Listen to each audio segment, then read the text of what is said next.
Hidden in the shadows of Japan, a world of loyalty, betrayal, and power thrives.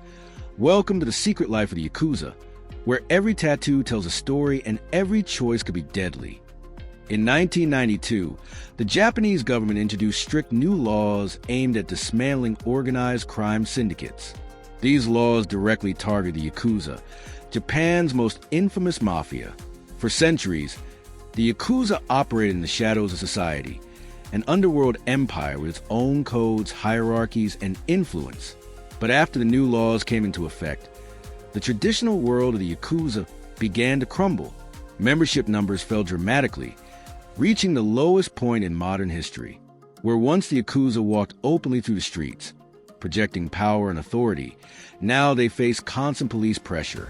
Carrying a business card identifying oneself as a Yakuza member could lead to immediate arrest. Offices were shut down, bank accounts frozen, and even the iconic wooden signs bearing clan names were stripped away by court orders. Still, the Yakuza had been deeply embedded in Japanese life for centuries. For some, they were seen not only as criminals, but also as necessary enforcers, men who resolved disputes when no one else would. In neighborhoods and entertainment districts, their presence was felt as much as it was feared. Some shopkeepers quietly admitted that when trouble arose, it was a Yakuza who handled it. One man who lived this life was Yoichi Nakamura, once known as a Lion of Ginza. For 37 years, he served in the Sumiyoshi Kai, one of the largest Yakuza syndicates. He had joined after leaving the self-defense forces, drawn to the glamour and power of Tokyo's nightlife. "I met a great boss," Nakamura recalled, "a man I would have died for. That's why I chose this path." For Nakamura, being Yakuza was about honor through conflict. "A Yakuza only proves himself in a fight," he said. "We exist because there is an opponent, and only by winning can we show who we are." Yet, as police pressure grew, the fights dwindled and arrests became routine. "Now," he admitted, "it's impossible. Shout too loud, raise your fist once, and you're in prison." Eventually, Nakamura stepped away, tired of a life where defeat meant humiliation and survival seemed impossible. The Japanese government's anti-Boryokudan laws struck at the very core of Yakuza operations. Extortion, construction shakedowns, loan sharking, protection rackets, all were systematically outlawed. Police could seize bank accounts if funds were suspected to have come from illegal activity. Harassment of civilians or businesses by gang members could bring heavy administrative penalties. Slowly but surely, the Yakuza were forced out of their traditional strongholds. Yet, despite the laws, the organizations persisted. Groups like the Yamaguchi-gumi, Sumiyoshi Kai, and Matsuba Kai remained powerful, though weakened. At their peak, the Yamaguchi-gumi alone boasted more than 20,000 members. Today, their numbers are a fraction of that. Former police officials, like Tamura, who spent nearly 4 decades investigating organized crime, explain how the Yakuza adapted. In the past, they openly displayed their names on offices and banners. Now that's impossible. They hide, they rebrand, they act like businessmen. But the spirit of organized crime remains. It just wears a different suit. This adaptation gave rise to what came to be called the Kizei Yakuza, the economic Yakuza. Instead of gambling dens and street rackets, they turned to real estate, stock manipulation, and financial fraud. During Japan's economic bubble of the 1980s, vast sums flowed through shadowy channels into Yakuza-controlled ventures. Bankers and fund managers, disgraced or unemployed after economic crashes, were quietly recruited into syndicates, managing mafia money under the table. Some called them shadow fund managers, men who invested like professionals but funneled profits back to the underworld. Even as Japan modernized, the Yakuza clung to their own moral code, Ninkyo, the idea of chivalry. The rule, at least in theory, was never to harm the innocent. No women, no children, no elderly. "We fight the strong," an elder Yakuza insisted, "and we protect the weak. That is the way." Of course, reality often blurred those ideals. Many ordinary people became victims of scams, extortion, and intimidation. Still, within the Yakuza world, loyalty and rules carried immense weight. Breaking them could mean expulsion, or worse, Nakamura himself had been expelled after nearly 4 decades because of disputes over money. One day, after 37 years, they threw me out. He said bitterly, "That's the Yakuza way. If you can't pay, you're gone." Others, however, saw opportunity beyond crime. Some ex-Yakuza reinvented themselves as promoters, real estate brokers, or businessmen. They carved out legal empires using the same ruthlessness that once governed their criminal lives. Yet always, the shadow of their past followed. Today, Japan faces a strange paradox. The Yakuza are weaker than ever, their numbers dwindling, their influence curtailed by relentless police pressure. But they are also more dangerous in another way, driven underground, harder to track, and increasingly indistinguishable from legitimate businessmen.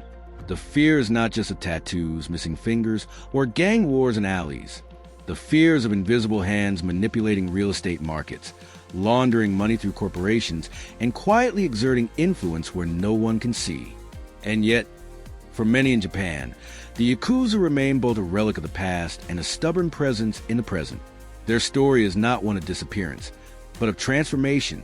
From samurai-era street enforcers to economic power players, from open tattoos to hidden suits, the Yakuza embody both tradition and survival. This is a legacy of Japan's Mafia, a world caught between fading honor and modern crime, a world where the lines between protector and predator, outlaw and businessman, continue to blur. For centuries, the Yakuza have maintained rituals that set them apart from ordinary criminals. Their bodies, often covered in elaborate tattoos known as irizumi, told stories of loyalty, courage, and defiance. Each design was more than decoration. It was a permanent declaration belonging to a brotherhood that claimed to stand outside the law yet bound itself with its own rules. These tattoos, hidden under suits, revealed themselves only in private gatherings, hot springs, or when members stripped down to show their loyalty. They carried meaning, but they also carried stigma. In modern Japan, such tattoos mark a man for life. To this day, many public bathhouses, gyms, and swimming pools ban those with full-body tattoos, a quiet attempt to keep the underworld at bay. Equally symbolic was the practice of yubitsum, the ritual of cutting off one's finger. When a Yakuza member failed his boss, whether through disobedience, debt, or dishonor, he could atone by slicing off part of his little finger and presenting it wrapped in white cloth. The missing joint weakened his grip on a sword or a knife, making him more dependent on his boss for protection. It was a ritual of submission, a reminder that mistakes carried a lifelong price. Even today, some elderly members walk the streets of Osaka or Kobe with hands visibly missing joints, silent proof of a lifetime in the underworld. But the Yakuza were more than just symbols and rituals. They were deeply woven into Japan's economy and politics. Construction companies often dealt with syndicates to secure land or silence disputes. During post-war rebuilding, the black markets and docks were controlled by Yakuza groups who smuggled goods, provided labor, and maintained order through fear. In the 1960s and 70s, politicians and businessmen alike quietly relied on Yakuza connections to handle matters that could not appear in public view. It was a dangerous bargain, but one that gave the syndicates legitimacy and wealth. This blend of power and fear created strange contradictions. On one hand, Yakuza members terrorized businesses with protection rackets, demanding money to guarantee safety from violence they themselves orchestrated. On the other, they sometimes rushed into disaster zones after earthquakes or tsunamis, delivering supplies before official relief could arrive. For some communities, the Yakuza were seen not only as predators, but also as guardians who acted faster than the state. This dual role blurred the line between outlaw and protector, and for decades, many Japanese citizens lived with an uneasy acceptance of their presence. The decline began when society's tolerance started to vanish. The bubble economy burst in the early 1990s, and the government grew determined to clean its financial sector of underworld ties. The anti-Boryokun laws made it illegal for businesses or citizens to knowingly associate with gangsters. Banks refused accounts. Companies blacklisted anyone suspected of syndicate ties, and even renting an apartment became nearly impossible for known members. The Yakuza, who once displayed their family crests on office doors, were forced into the shadows. Despite this, the core structure of the Yakuza remains intact. At the top sits the Oyaba, the boss, who commands loyalty through a family-like system. Beneath him are layers of sub-bosses, lieutenants, and soldiers, each bound by Oyabun Koban, the parent-child relationship. A Yakuza family is not formed by blood, but by oath, sworn into the ritual of Sakazuki, where cups of sake are exchanged. The bonds are considered as strong as any kinship. This system, ancient in form, still governs the relationships within the syndicates today. Yet numbers tell a clear story of decline. In the late 20th century, official statistics recorded more than 180,000 registered members across Japan. By 2024, that number had fallen to less than 25,000, the lowest in recorded history. Younger generations are no longer drawn to the Yakuza life, finding it too risky and too unrewarding. Where once it offered glamour, respect, and wealth, now it brings surveillance, poverty, and inevitable arrest. Still, the power of history lingers. The largest syndicate, the Yamaguchi-gumi, remains headquartered in Kobe, though fractured by internal wars and splinter groups. Rival organizations like the Sumiyoshi-kai and Inagawa-kai fight for shrinking territory in Tokyo and Yokohama. Though weakened, these groups still command fear. For even in decline, a wounded beast can strike with deadly force. The Yakuza story is not one of disappearance, but of evolution. Their presence is no longer announced with banners or office signs, but is felt in real estate deals, fraudulent companies, and quiet financial schemes. They no longer openly carry swords or guns in the streets, but their reach extends invisibly into corners of society where profit and secrecy align. For Japan, the question is whether this transformation means the end of an era or the beginning of something far more difficult to contain. The old world of tattoos, rituals, and street fights may be fading, but the shadow of the Yakuza remains, quieter, more discreet, yet still entwined with the nation's story. The roots of the Yakuza reach far back into Japan's feudal past. Their ancestors were not merely gangsters, but social outcasts who found survival on the edges of society. In the 17th century, two groups emerged. One was the takiya, peddlers and street merchants who sold stolen goods, counterfeit items, or simple trinkets during festivals. The other was a bakudo, gamblers who roamed the countryside running illegal betting dens. Both groups existed outside official law, but they created their own rules of loyalty and hierarchy. Over time, these loose bands of merchants and gamblers evolved into organized brotherhoods, developing rituals of initiation, codes of conduct, and a clear structure that mirrored the samurai families they secretly admired. The name Yakuza itself came from a losing hand in a traditional Japanese card game, the numbers 893, a worthless combination that symbolized uselessness. The gangsters embraced this name as their identity. Society saw them as worthless, but within their brotherhood, they carried power, respect, and pride. For centuries, their position was paradoxical. They were despised as parasites, yet tolerated as enforcers who maintained order in places where the government's reach was weak. As Japan entered the 20th century, the Yakuza transformed into something larger. They infiltrated docks, construction sites, and urban markets, running protection rackets and offering services where the police could not. They controlled laborers, silenced disputes, and ensured that work proceeded smoothly for a price. Their image became tied to both menace and necessity. To the public, they were both predators and problem solvers. The devastation of World War II gave the Yakuza their greatest opportunity. Japan lay in ruins. Cities reduced to ashes, and hunger spread across the nation. Amid the chaos, black markets flourished. The Yakuza controlled these markets, supplying food, cigarettes, clothing, and other goods smuggled into American occupation lines. They maintained order in these markets with brutal efficiency, deciding who would sell, who could buy, and who would be punished. In those desperate years, the line between gangster and savior blurred once more. For many starving families, the Yakuza were not villains but lifelines. By the 1960s and 70s, the Yakuza reached the height of their power. Syndicates like the Yamaguchi-gumi, based in Kobe, expanded into a vast organization with tens of thousands of members. Their leaders styled themselves not as thugs, but as businessmen, wearing tailored suits, driving expensive cars, and dining in luxury restaurants. They built offices in city centers, openly displaying their family crests on doors. Membership was not hidden but celebrated. with initiation rituals attended by dozens of witnesses. Yet behind a polished image lay violence. Internal wars erupted as rival families fought for territory in Osaka, Tokyo, and Nagoya. Streets became battlegrounds, with shootouts, arson, and assassinations claiming the lives of both gangsters and innocent bystanders. The most infamous of these conflicts came in the 1980s, when splinter groups broke away from the Yamaguchi-gumi, leading to years of bloody warfare. Police reports counted hundreds of casualties, yet the organization endured, adapting each time it fractured. At the heart of the Yakuza's endurance was the Oyabun-Koban relationship. Each member swore loyalty to his boss, the parent, in exchange for protection and guidance.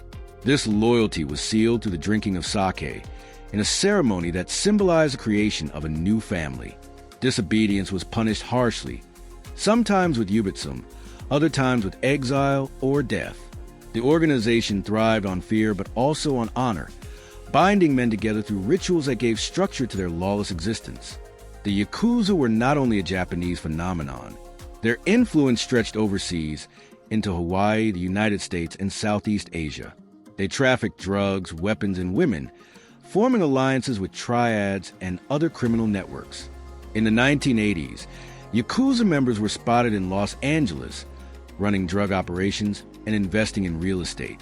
Their reach was global, and their money flowed through banks across the world. Yet the turning point came with Japan's economic collapse in the early 1990s. The bubble had burst, and suddenly the tolerance for gangsters vanished. The government introduced strict anti-Yakuza laws, forcing companies to cut ties and punishing any citizen or business found associating with them. Banks refused to handle their money, landlords rejected their leases, and even basic necessities became difficult to obtain. Once proud of their tattoos and missing fingers, many Yakuza now hid their identities in shame. Numbers began to fall rapidly. From nearly 180,000 members in the late 20th century, their ranks dwindled to less than 25,000 today. Internal strife further weakened them, as younger members abandoned the life for safer, more profitable paths. The risk of constant surveillance and financial ruin no longer seemed worth the promise of loyalty and honor. But decline does not mean disappearance. The Yakuza adapted, moving into less visible crimes: cyber fraud, white-collar scams, real estate schemes, and financial manipulation. Instead of street battles, they now fight in boardrooms and online. Their tattoos remain hidden, their offices abandoned, but their influence lingers like a ghost behind polished doors. In modern Japan, the Yakuza live in a strange contradiction. They are weaker than ever, yet they are not gone. They remain symbols of an older, darker Japan, a reminder of a time when loyalty, violence, and survival intertwined. Some see them as relics fading into history, others as a threat merely shifting into new forms. Their story continues, not with a roar of open gunfire, but with a quiet persistence of shadows adapting to survive. And so the Yakuza endure, not as they once were, open, defiant, and feared, but as something more elusive, harder to find, and perhaps more dangerous because of it. Japan may push them to the margins, but in the margins, they remain, waiting, watching, and surviving as they always have. Among the many Yakuza bosses who shaped history, none was more feared and respected than Kazuo Tauka, the legendary godfather of the Yamaguchi-gumi. Rising to power after World War II, Tauka transformed a regional gang from Kobe into Japan's largest criminal syndicate.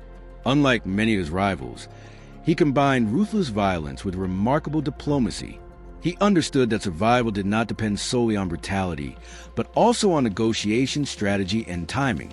Tauka kept his men disciplined, punishing those who drew unnecessary police attention. He forged alliances not only with rival groups, but also with politicians and businessmen, ensuring the Yamaguchi-gumi became deeply embedded in Japan's post-war rebuilding. In construction, shipping, and entertainment, his syndicate held influence. Even police officers sometimes admitted that when riots threatened, it was the Yakuza, not the government, who restored order. But Tauka's reign was not without blood. The 1960s and 70s saw wars with rival syndicates that left dozens dead. Yet he always emerged stronger, earning the nickname Kobe no Kodai, the godfather of Kobe. His death in 1981 from natural causes created a power vacuum that led to chaos. The Yamaguchi-gumi, then at the height of its power, began to fracture. Successors fought for control, and bloody street wars followed. One of the most infamous incidents came in 1985, known as the Yamaichi War. A faction broke away to form the Ichiwakai, sparking years of conflict. Gun battles erupted across Japan, shocking a society unaccustomed to open violence. By the time peace returned, more than 20 people were dead, and the Yakuza's image had shifted from disciplined brotherhood to reckless killers. Newspapers printed daily stories, and the public began to demand a crackdown. Another high-profile moment came in 1997, when a Yamaguchi-gumi member assassinated the mayor of Nagasaki, Hitoshi Motoshima, after he made comments about Emperor Hirohito's responsibility for the war. The murder shocked the nation and further hardened public opinion against the syndicates. From that moment, police pressure intensified, and new laws slowly began to choke the gangs financially. Despite this, the Yamaguchi-gumi remained the dominant syndicate. Even today, with membership declining, it is said to control more than a third of all remaining Yakuza in Japan. Internal splits have continued into the 21st century, the most notable in 2015, when a bitter division created violent struggles in cities like Kobe and Osaka. For weeks, the public feared a return to the chaos of the 1980s. But this time, police were quick to suppress any outbreak of war. Another striking element of Yakuza history lies in their rituals and punishments. One of the most feared was yubitsum, the act of cutting off a piece of one's finger to atone for failure or betrayal. Traditionally, the little finger was removed first, weakening a man's grip on a sword and symbolizing dependence on his boss for protection. Some Yakuza carried stubs of shortened fingers, each joint marking a mistake. Tattoos were another hallmark, covering the body in elaborate designs of dragons, koi fish, and demons. These were not mere decorations, but symbols of endurance, as the painful process could take hundreds of hours. Today, these tattoos are recognized worldwide as icons of Yakuza identity, though many members now hide them to avoid police scrutiny. One cannot discuss the Yakuza without mentioning their paradoxical role in society. During natural disasters such as the 2011 Tohoku earthquake and tsunami, Yakuza groups were among the first to send trucks of supplies, water, and blankets to victims. While the government struggled with logistics, the syndicates moved quickly, using their networks to deliver aid. For many Japanese, this was a reminder that the Yakuza lived within a gray zone, not entirely criminal nor entirely benevolent, both predators and protectors. Yet the modern era has not been kind to them. The anti-Boryokuden laws, first introduced in the early 1990s and later strengthened, systematically stripped away their safe havens. Banks closed their accounts. Companies were banned from doing business with them, and citizens faced legal penalties for renting to them or even playing golf in their company. As a result, many Yakuza have gone underground, abandoning the once proud tradition of operating openly. Their headquarters, once adorned with flags and crests, now stand empty or hidden behind shell companies. Some members attempt to go straight, but rejoining society is nearly impossible. With criminal records, missing fingers, and tattoos marking them for life, they face discrimination in jobs, housing, and relationships. Others drift into freelance crime, fraud, or drug trafficking without the stability of the old syndicate structure. Still, the Yakuza remain part of Japan's cultural imagination. Movies, novels, and games depict them as both romantic anti-heroes and ruthless villains. They embody contradictions. Men who live by loyalty yet betray each other, who protect the weak yet exploit them, who cling to tradition yet adapt to survive. In many ways, the Yakuza story is a mirror of Japan itself, rooted in ancient rituals, shaped by war and rebuilding, tested by modernity, and now caught between decline and reinvention. Whether they will fade into history or resurface in new forms is uncertain, but their legend, carved in ink, blood, and silence, will remain. The story of the Yakuza begins long before they became the feared and powerful syndicates of modern Japan. Their roots can be traced back to the wandering gamblers and street peddlers of the 17th century, men on the margins of society who survived outside the rigid class system of the Tokugawa era. The gamblers were called bakudo, men who organized dice games, card tables, and betting dens in back alleys and roadside inns. The peddlers, known as takiya, sold cheap goods in traveling markets, often forming loose groups for protection against bandits. Neither group was noble, yet both developed codes of loyalty, rituals of initiation, and hierarchies of leadership. Over time, these small outlaw families became seeds of what would grow into Japan's most infamous criminal brotherhoods. The early Yakuza found meaning in a world that rejected them. They adopted rituals of brotherhood, borrowing from samurai traditions while exaggerating their own sense of honor. Members swore loyalty to their oyabun, the boss who acted as a father figure, and in return the boss offered protection, guidance, and purpose. At the heart of this bond was the Sakazuki ritual, the sharing of sake from a single cup, sealing a relationship as strong as blood. This was the beginning of the oyabun koban structure, the father and child relationship that would define the Yakuza for centuries. As Japan modernized, the Yakuza adapted.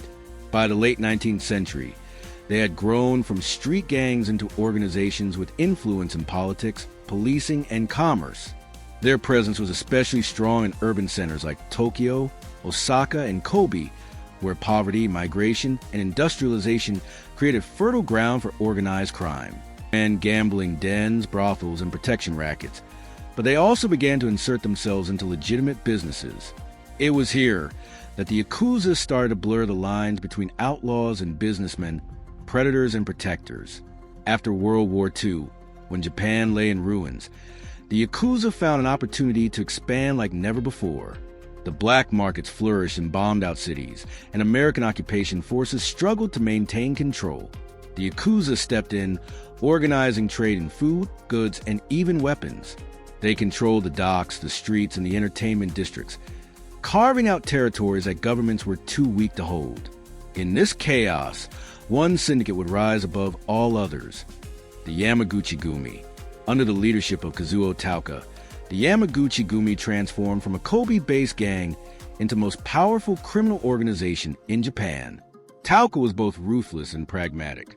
He built his empire not only through violence, but also through alliances with construction companies, labor unions, and politicians. He demanded loyalty from his men, punished recklessness, and preferred discipline over chaos. Rival syndicates feared him, yet businessmen respected him. His reign stretched for decades, and under him, the Yamaguchi-gumi became synonymous with the Yakuza itself. Yet power always breeds conflict.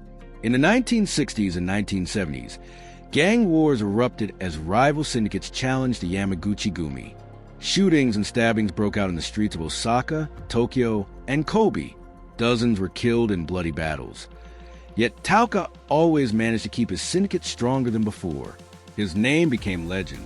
But in 1981, when he died of natural causes, the fragile balance he had maintained began to crumble. What followed was one of the bloodiest chapters in Yakuza history, the Yamaichi War. A succession dispute split the Yamaguchi-gumi, creating the Ichiwakai, a breakaway faction determined to claim power.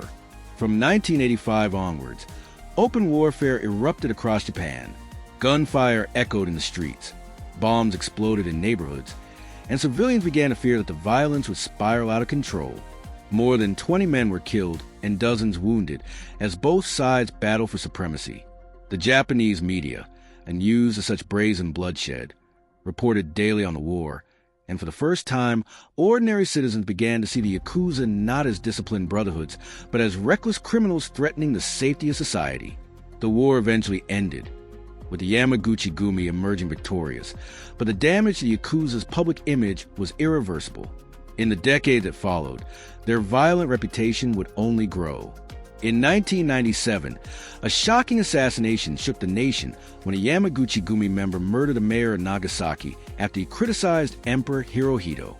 The killing stunned Japan, turning public opinion further against the Yakuza and giving the government the momentum to tighten its laws against organized crime. But even as the law turned against them, the Yakuza continued to show their complex, contradictory face. During natural disasters, such as the Kobe earthquake in 1995 and the Tohoku tsunami in 2011, Yakuza groups were among the first to deliver aid, using their trucks and warehouses to bring food, blankets, and water to survivors. To many Japanese, this was a reminder that the Yakuza existed in a gray zone. Not entirely villains, not entirely heroes, but something in between. They were both the shadow and the light, the hand that could strike with a blade, and the hand that could offer help in times of need. Yet the modern era has not been kind to them. The anti-Boryo-Kuden laws of the 1990s and 2000s made it illegal for companies, banks, and even landlords to do business with them. Membership numbers fell sharply as the government closed their bank accounts, banned them from public works contracts, and imposed penalties on anyone associated with them. Once proud Yakuza headquarters, which had stood openly with their crest displayed on banners, fell silent. Many groups were forced underground, abandoning the public face of legitimacy they had once cultivated. For the rank-and-file members, life grew harder. The ritual of yubitsum, the cutting of one's finger to atone for failure, still marked men for life, leaving them with shortened hands that made it difficult to reintegrate into society. Their full-body tattoos, once symbols of pride, became barriers to employment, as public baths, gyms, and workplaces refused to accept them. Some tried to leave the life behind, but society rarely forgave them. Others turned to new forms of crime, cyber fraud, white-collar scams, and drug trafficking that abandoned the old codes of loyalty and honor. Still, the image of the Yakuza endures in Japanese culture. They are the subject of countless films, novels, and games. To some, they remain romantic antiheroes, living by a code in a world without rules. To others, they are predators who exploit the weak while pretending to uphold honor. The truth lies somewhere in between. The Yakuza have always been a reflection of Japan itself, rooted in tradition, bound by loyalty, yet driven by ambition, greed, and survival. Today, their numbers are fewer, their influence weaker, and their presence less visible. But their legend remains carved in the history of Japan, in the ink of their tattoos, in the stubs of missing fingers, in the silent sake cups of brotherhood, and in the blood spilled on city streets. Whether they vanish into the shadows of history or evolve into something new, the story of the Yakuza is far from over. For as long as there are men who live on the edges of society, there will be those who seek power in brotherhood, loyalty, and fear.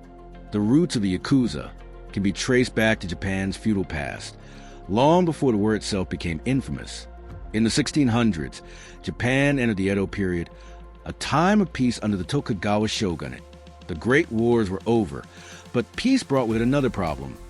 Thousands of masterless samurai, known as ronin, roamed the land with no lords to serve. Many of them turned to gambling, banditry, and protection rackets. Alongside them were the dakiya, traveling peddlers who sold goods in village markets, sometimes legitimate, sometimes fraudulent. Out of these two groups, gamblers and peddlers, the early Yakuza traditions began. They developed their own codes, hierarchies, and rituals, offering protection to communities while also preying upon them. They were outsiders, despised by polite society, yet impossible to erase. Over the centuries, they evolved from ragged outlaws into organized networks with leaders, soldiers, and strict systems of loyalty. By the 19th century, the Yakuza began shaping themselves into formal brotherhoods. The Oyabun Kobun structure emerged, a strict hierarchy between the boss, known as the Oyabun or parent role, and his followers, the Kobun, the children. This relationship was sealed through rituals involving sake, where members pledged lifelong loyalty in exchange for protection. It was not merely a gang, it was a family, bound by honor and obedience. Even betrayals or failures were not settled in courtrooms, but in rituals of punishment, such as yubitsum, the severing of a finger to show repentance. Tattoos, too, became a mark of identity. Sprawling artworks of dragons, waves, and demons carved into the flesh by painful hand-poke methods. These symbols marked the Yakuza not only as criminals, but as men set apart from ordinary society, living by a code outsiders could not understand. The defeat of Japan in 1945 created fertile ground for the Yakuza to flourish. Cities lay in ruins, economies were shattered, and black markets exploded. The Yakuza quickly took control, selling food, alcohol, and scarce supplies while offering protection to shopkeepers and businesses.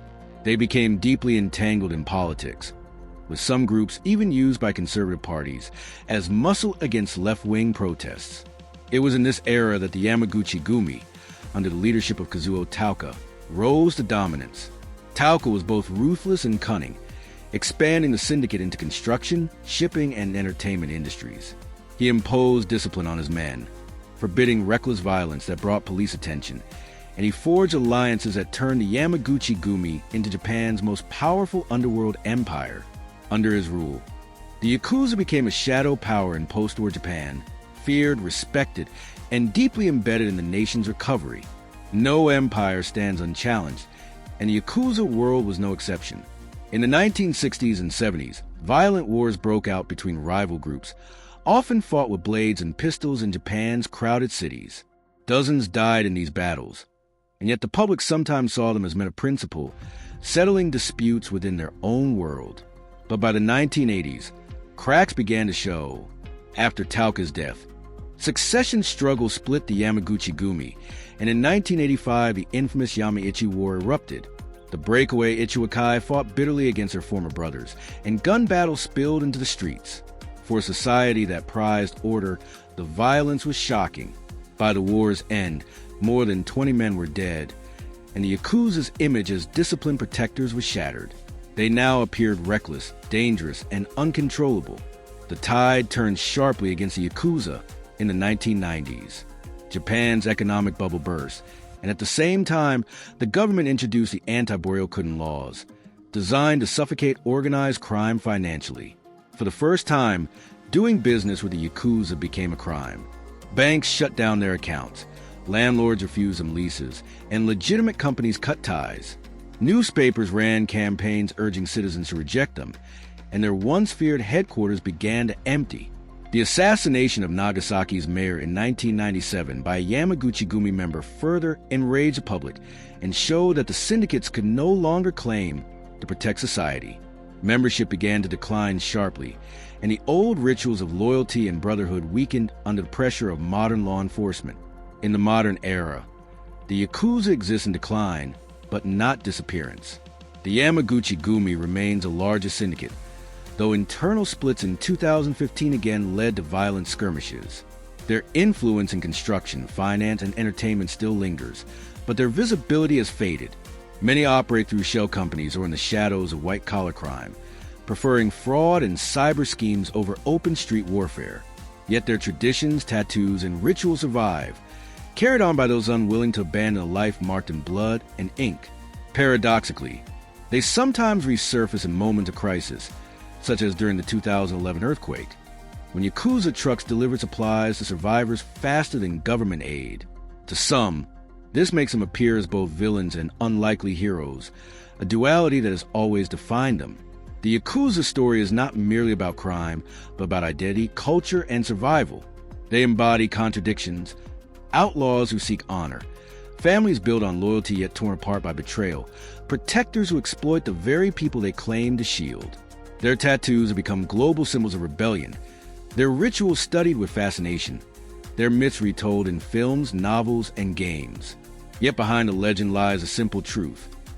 The Yakuza are men born into a world of exclusion, drawn together by the promise of belonging and trapped by a cycle of loyalty and violence. Whether their power fades completely or reemerges in new forms, their shadow will remain etched into the story of Japan, as permanent as the ink beneath their skin. Even as the Yakuza's influence fades in the modern world, their story continues to fascinate, a reminder that power, loyalty, and survival are never simple. They have adapted to the shadows, finding new ways to operate quietly, but their legacy of honor, betrayal, and resilience remains. The tales of their rise and fall are a mirror to human ambition, showing how far men will go for family, respect, and survival. Tattoos still tell stories, rituals still bind brothers together, and the myth of the Yakuza endures in both fear and fascination. Their world may be hidden, but the lessons of loyalty, consequence, and the cost of living outside society resonate far beyond the streets of Japan. We want to know what you think about the story of the Yakuza. Share your thoughts and comment below. And don't forget to subscribe to our channel for more fascinating stories from the hidden corners of the world.